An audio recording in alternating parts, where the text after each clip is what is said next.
niki tey ji ci altine ji ñu ànd ci ak Mamadou Mohamed Ndiaye. jërë ngeen jëf àll bu nekk nee nañu la fay ñuul moo fa dim ñàkk gox bu nekk ci réew mi la fa dim ndox moo fa jur joote l'observateur bind ci xëtam mu njëkk ne joote ji taw bi jur ci réew mi dem na sax ba faati bakkan juróom-benni doomi aadama faatu nañu ci réew mi ndax ndoxum taw bi ñi faatu ak fa ñu faatu l'observateur nañu moo di ñaar ña nga dëkk ca Sédhiou kenn ca Grand Yoff kenn ca Kaolack ka ca des ca Pikine ginnaaw raay am na it keneen ko faatu ca diwaanu Tëngéej libération xëy tëgg gémmiñam di woote wàllu ci ndoxum taw mu bari meeg loraange yi mu jur ci réew mi yéenekaay bi jukki ñu ci xëtam mu njëkk ne am na genn gone gu toll ci ñaari gu faatu ca Grand Yoff am na benn waay bu ñu naan Basirou Sarr tollu ci ñaar fukket ak juróom ca tunnelu ginnaaw raay sud ba fa la des benn agent bu Croix-Rouge bu ñàkk bakkanam ci Rufisque am na it ku faatu ca Kaolack ak yeneen ñaari doomi aadama yu faatu ca Sédhiou ndax ndoxum taw mi libération yamu ca ndax mi ngi ñuy wax ne foo dem ci réew mi askanu boole ak jaaxle ak tonk ngay gis ne bari nay famille yoo xam ne ndoxum taw mi dafa nangu seeni kër ba ci biti la ñu fanaan armeel yu Pikine yi taw ba yàq na fa lu bari sëgee dañoo taa ba néew yi di tëmb chantier yi aju ci beexte mu di bus rapide transit chantier yooyu ndoxum taw mi mëdd na ko la Sénégal nañu taw yu am doole yi fi wàcce na ci kaw askan wi ak jaaxle gu rëy tumuranke gu mitti ak i ñaxtu yu ne jasar nit ñu faatu nit ñu yàqule ak i nit ñu nekk ci fitna yéenekaay bi nee nañu loolee la ñu dund ci réew mi enquête dina kay mel ne ku naan ñu gëj a gis ak sama bu mu tax nga yaakaar ne sax nay bañ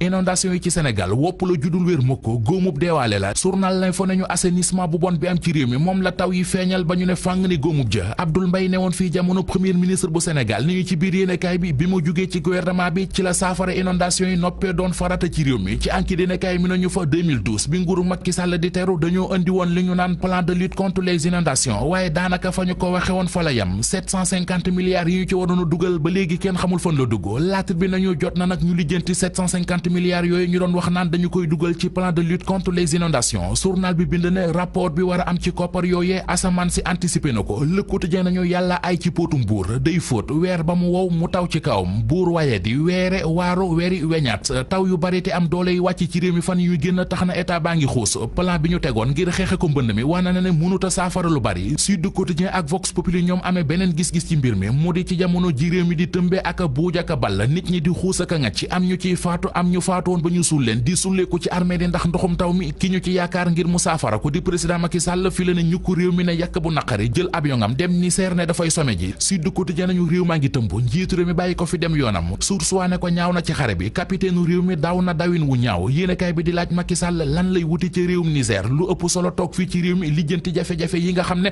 aw askanam ñoo ngi koy jànkonteel mën nga ci réewum Niger moom président de la République Macky Sall waaye yéenekaay yu bari ñu xëyandool xamal nañu ne déclenché na plan Orsec laata muy dem bokk na ci yéenekaay yi ko bind Le Quotidien L'As Soleil National ak Enquête yéenekaay mi ñu ci dollil ne koppar yi ñu ci war a dugal tey jii ca la ñuy xam ñaata la li ñu bëggoon a xam ci màggalug ren gi xam nañu ko La Tribune bind ko ci xëtamu njëkk xamal ñu ne xalifa général des Mourides di Serigne Mountakha Mbacké Bassirou ndigal li mu joxe moo di màggal day am ren màggalu Tuubaa gi dañu koy def Les Échos nañu Serigne Bassirou Mbacké Abdou Khadre porte-parole xalifa général des Mourides moo jottali ndigal li démb xam le ne lépp lu Serigne Touba santaane bu laajee bakkan sax des ko cay def waaye xaddu ca damm ndigal li dañu koy jëfe enquête dina kay nañu moom Cheikh Bass dolli na ci di leeral ne màggalu ren gi du am cérémonie officielle.